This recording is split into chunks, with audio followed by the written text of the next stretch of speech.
What's going on, everyone? Welcome back to more Twin Wrestle Pod. Today, I'm going to be dropping my predictions for WWE Backlash taking place in France tomorrow afternoon at 1 p.m. Eastern, my time. I think some of you will get it at 10 a.m. Pacific if you're on the Pacific side of town. We have a 5 match card, and I like this. I like this. I like when Triple H does this. This is like Triple H's motto when he has like limited matches.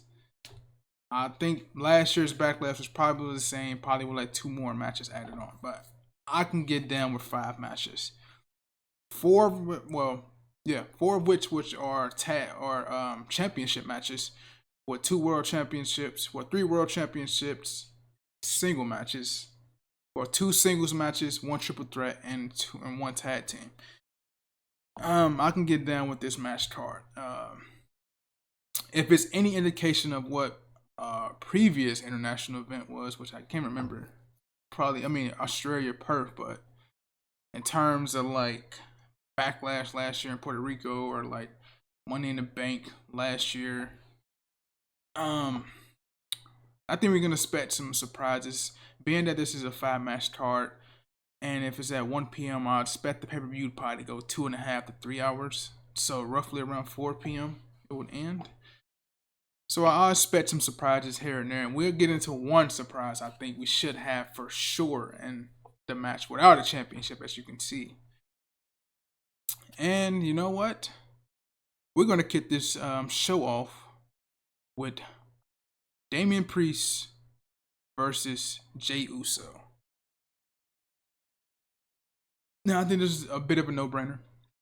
You got to go Damian Priest here because this is his first championship defense of the World Heavyweight Championship. The main event, Jay Uso, is over. We know how over he is. This will not be his moment. I expect the whole thing so far in the past couple weeks since Priest has won the championship is that he don't need help from the Judgment Day and that they button in without consulting with him. But I think that's going to turn over on Backlash. I think they're going to come up with a plan on how Damian Priest can cheat to win this match. And I think that's what he will do. A lot of people thinking that Jey Uso is going to get screwed out by a particular member of the Bloodline, but I don't see that. I don't see that. I see them saving that Bloodline member later on in the evening. But Judgment Day will help Damian Priest here pick up the win and retain the championship. I'll be utterly surprised if he beats Jay straight up, being how over Jey Uso is at the moment. So I don't see no clean finish. I see either JD Madonna getting involved, Finn Balor, or something like that. But if Priest straight up beats Jey Uso, I will be surprised. But I'm taking in Damian Priest in this matchup. Can't take the bet off of him in this instance. His first title defense.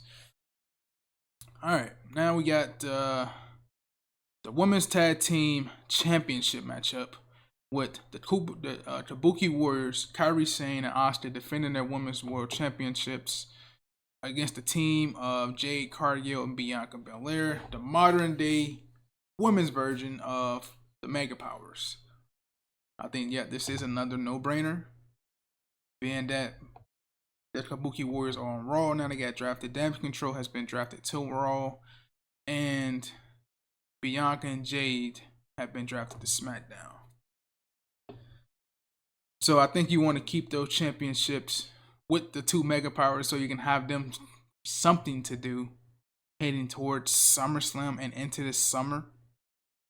Maybe Jade break off and turn on Bianca somewhere down the line after they lose the championships and they have a match at SummerSlam. Never know. But I think the right result is crowning new tag team champions with Bianca and Jade picking up the win and becoming the new champs. Where does Damage Control go from here? Who knows? I like the visual with all of Damage Control holding the championships, and now by them being on Raw, it's real tricky to see what Triple H would do with these females. I don't know, man. Honestly, I wouldn't be mad if Damage Control retained the titles. I really wouldn't be mad if the Kabuki Warriors retain and EO gets to run with the World Championship on Raw. I really wouldn't be mad at that. But I think Jade and Bianca are at the moment to where they're going to win these championships. Maybe it may be too obvious when they try to swerve us, but I just don't see where you go in a storyline with these two if they don't win. I think you tell a much more credible story that way. But it's up in the air, man. But I'm going to still take Jade and Bianca. All right, man. Next match we're going to talk about, we're going to segue right into the women's championship matchup with Bayley defending her women's championship against Tiffany Stratton and Naomi. Yeah, this is another predictable matchup. I think Bayley will retain her championship here and Naomi will eat the fall. I think you have to have it that way just so Tiffany Stratton don't get pinned and you can have future matchups with her and Bayley down the line. I expect this to be a great match. I expect most of these matches to be pretty good that are on this card. But with Bayley, she has had 2 matches against Naomi, and her last title defense, Tiffany Stratton interfered, and we had no winner. So we're going to get a winner come Backlash, and I think that winner will be Bayley, with Naomi eating the fall. Hopefully we get Tiffany versus Bayley probably towards SummerSlam, and that's where Bayley drops the championship. We'll see, man. We'll see. This whole card is fucking intriguing. But I'm going to take Bayley. Tag team matchup. We got RKO, Randy Orton and Kevin Owens, taking on the Bloodline, Solo Sikoa and Tama Tonga, making his WWE debut. Now, this one is predictable as well. The team of Solo Sikoa and Tama Tonga should win this matchup, but they're not going to do it clean. They're going to do it with help of Jacob Fatu. We got to have Fatu debuting at Backlash. And shout out to Fatu, and shout out to my boy Fatu. Hello. If you know, you know. That's my guy, man.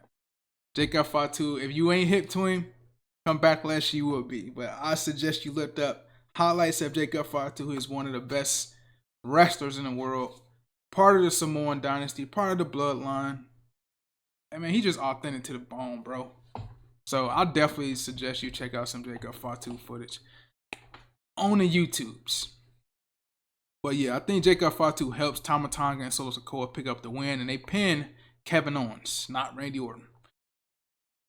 But I'm excited to watch pay-per-view just because I want to see my boy Jacob Fatu. It's been long overdue, and I'll be super shocked if he don't make his debut and become part of the bloodline at Backlash and help Solo and Tonga win this match. I'll be shocked that doesn't happen.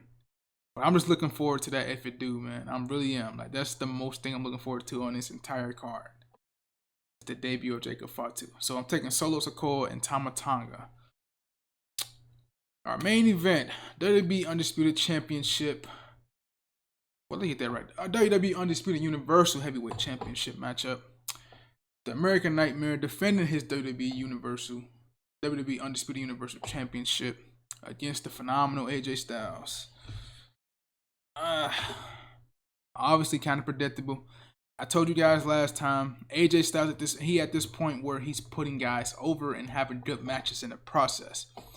AJ's been on that trajectory for a very long time. Now, probably like the last 4 or 5 years. So I'll expect nothing different. Cody, this is his first pay-per-view defense. He's not going to lose his first pay-per-view defense. AJ Styles don't lose nothing by being pinned to the mat against the top babyface in the company, which is Cody Rhodes. And we will get that result with Cody retaining his championship, beating AJ Styles, heading to Money in the Bank against we don't know who at this point. But yeah, Cody Rhodes wins this match. No brainer. It's just about where we get after the fact with Cody Rhodes. Who steps up on SmackDown and faces Cody Rhodes for that championship after everything is said and done, after the Backlash, heading into the summer.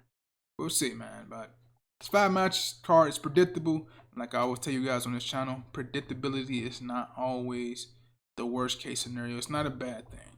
It can lead to a good thing that you know what's going on. But sometimes it might pull the wool over your eyes and you don't know what's going on. You think you do. So that's Backlash in the books. That's my predictions for Backlash. And we'll see what happens, man. I'm excited for the show. Good international show. And I'm gonna add this, man. These international crowds be putting the US crowds to shame. Y'all gotta do better, bro. International crowds bring this fucking fire and passion that some US crowds just don't bring, bro. Even for a normal fucking show. We gotta do better as fans, bro. But that's my predictions, man. Y'all take it easy. Let me know what y'all think about the show and your predictions down below. And I will catch you guys in the next video. Take it easy.